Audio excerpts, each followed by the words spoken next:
Please, accept this sustenance. We are grateful for your kindness, Queen. Modern South Asian media typically presents Queen Karuvaki through a very specific lens, often embodied by actress Kareena Kapoor. Film and television adaptations frequently cast her as a warrior, utilizing contemporary cinematic language to depict her as a master of swordplay and a figure of high-stakes historical romance. However, the actual archaeological record contains no mention of Karuvaki on a battlefield or in a military capacity. Instead, her true historical presence is anchored to this single, highly formal bureaucratic artifact, the ancient Allahabad pillar. The records on this stone describe a power based on administrative strategy and the sophisticated use of the Mauryan Empire's own internal systems.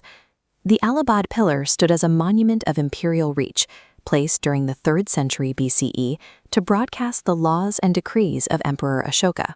This pillar contains a specific inscription known as the Queen's Edict, the only contemporary text that verifies Karuvaki's life. The language of this edict is strictly legalistic. It lacks the flowery metaphors or narrative flourishes found in later epic literature. Historians use the science of epigraphy to analyze these inscriptions, using the literal, physical evidence of the stone to differentiate verified state records from later cultural legends. By decoding the administrative jargon within the Queen's Edict, we can reconstruct the actual mechanics of female political influence in the Mauryan court.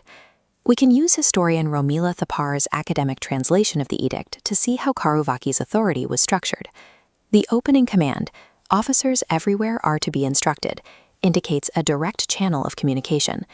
This phrasing shows a queen utilizing the emperor's own internal hierarchy to issue specific commands. By giving orders directly to these officers, Karuvaki demonstrated an ability to navigate the state's systems without relying on Ashoka to act as an intermediary. Managing an empire this size required a vast administrative apparatus of local magistrates and tax collectors. Karuvaki successfully mobilized this apparatus to ensure her personal directives were enforced across the Mauryan territories. In this context, political influence was the documented legal standing required to put the state's bureaucracy into motion for a personal project. The edict specifically lists her donations, sprawling mango groves, to grand monasteries, and institutions for public charity. These were significant economic assets. Maintaining a mango grove or a monastery required land titles and the management of recurring revenue.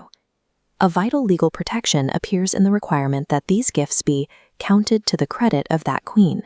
This instruction created an accounting separation, ensuring her personal property remained distinct from the general imperial treasury. Such public philanthropy allowed a member of the royal court to build a reputation and a base of influence independent of the emperor. By controlling the credit for these institutions, Karuvaki ensured that the recipients and the public recognized her as their direct legal patron. For women in the Mauryan period, managing religious donations through state-sanctioned edicts was a verified method for maintaining independent financial and political standing. To understand this inscription's significance, we must look at the scale of Ashoka's household. Ashoka maintained multiple queens and a large number of royal consorts throughout his long reign. Karuvaki is the only queen named across the entire corpus of Ashoka's imperial inscriptions. While her contemporaries have disappeared into historical anonymity, Karuvaki's status is permanently integrated into the official state record. This raises the question of why she alone attained this unique form of epigraphic recognition. Public mention in a state decree was a formal acknowledgement of a queen's rank and her specific role within the imperial hierarchy. Her presence in the edict establishes she held a prioritized legal and social position that none of Ashoka's other wives achieved in the public record. The final clause of the inscription identifies her as the mother of Tivala, Karuvaki.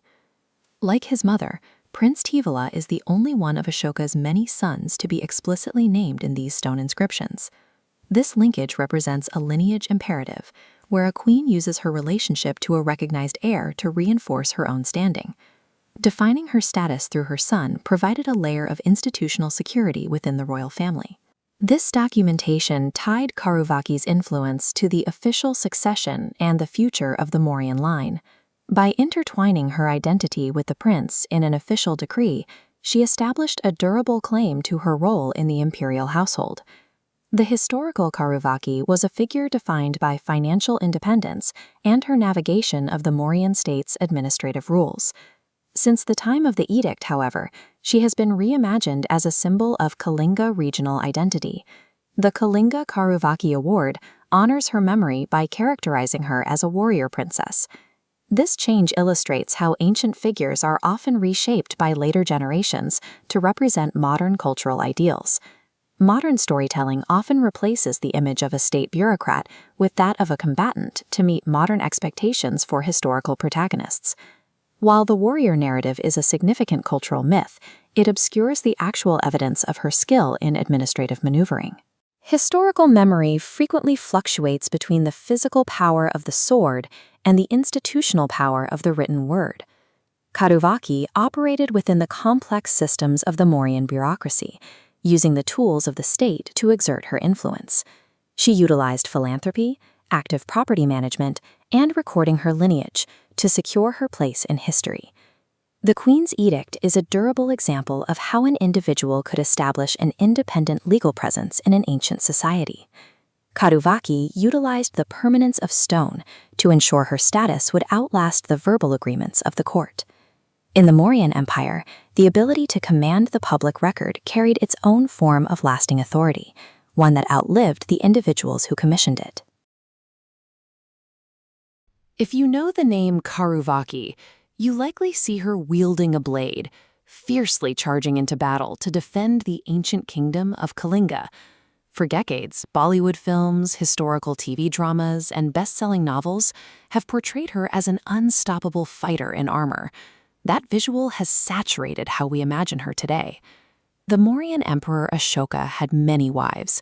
Yet when archaeologists study his vast network of stone edicts scattered across the Indian subcontinent, they find the name of exactly one queen. The ancient text explicitly identifies Karuvaki. Read those records looking for tales of her battlefield exploits, and you will find nothing. No archaeological evidence exists to suggest she ever fought in a war or possessed physical warrior traits. Curious, leaning in, she achieved a singular, untouchable status in the historical record.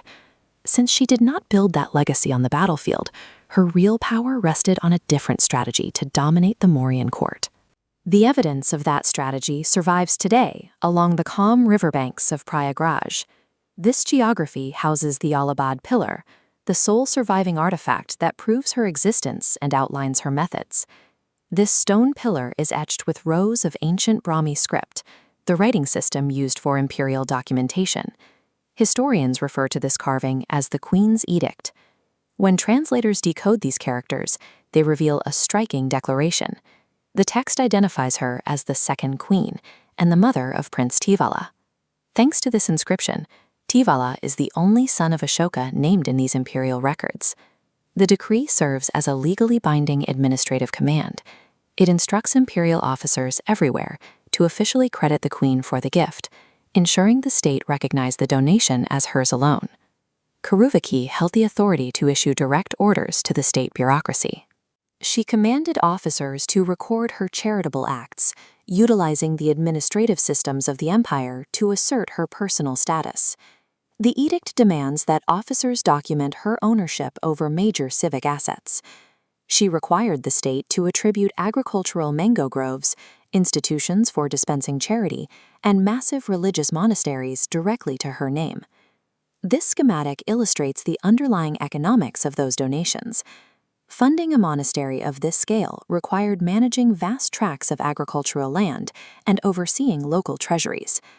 By commanding state officers to document these resources as hers, she converted imperial assets into her own personal patronage network. By claiming legal credit for these donations, she built a localized network of influence.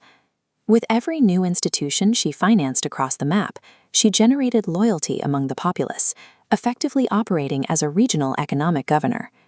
This level of financial autonomy was highly unusual. The standard expectation for an ancient royal consort was to rely on the emperor's goodwill, rather than managing and documenting their own portfolio of hard assets.